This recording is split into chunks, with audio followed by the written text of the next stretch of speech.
The president also told me that next month he's planning a military parade celebrating the 250th anniversary of the U.S. Army that also falls on his 79th birthday. We're going to have a big, beautiful parade.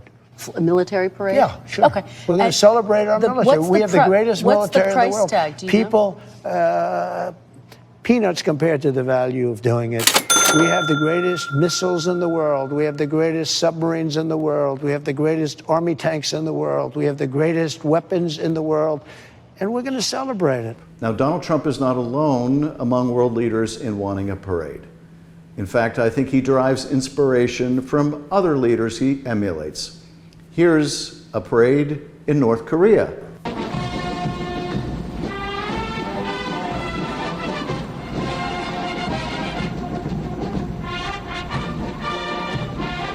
And of course, Vladimir Putin loves a parade. Here's Vladimir Putin watching his troops as they parade through Moscow.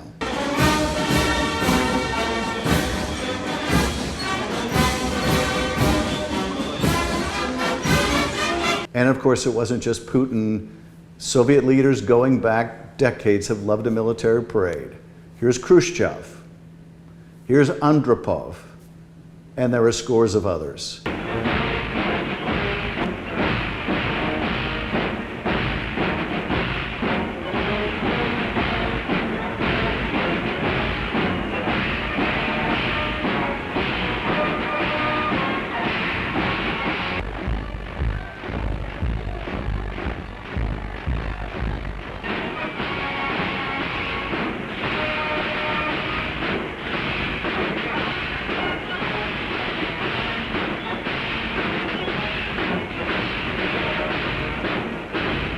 So why do all of these would-be dictators love a military parade? Well, they love a military parade because it sends a message to the country.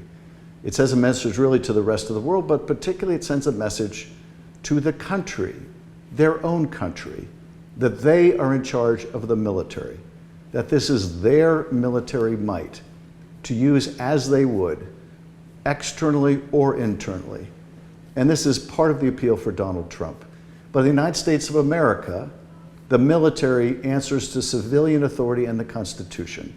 It is not in service of one man's personal vanity. And to use the military in this manner, when Donald Trump is slashing veterans' benefits, to aggrandize himself, to communicate to the country his control over the military, is just another shameful act of this administration.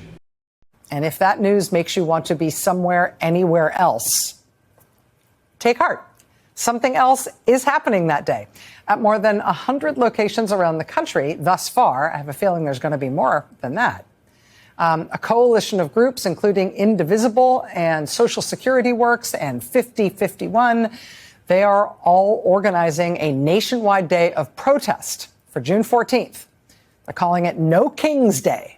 As they put it on their website, quote, Donald Trump wants tanks in the street and a made-for-TV display of dominance for his birthday, a spectacle meant to look like strength. But real power isn't staged in Washington.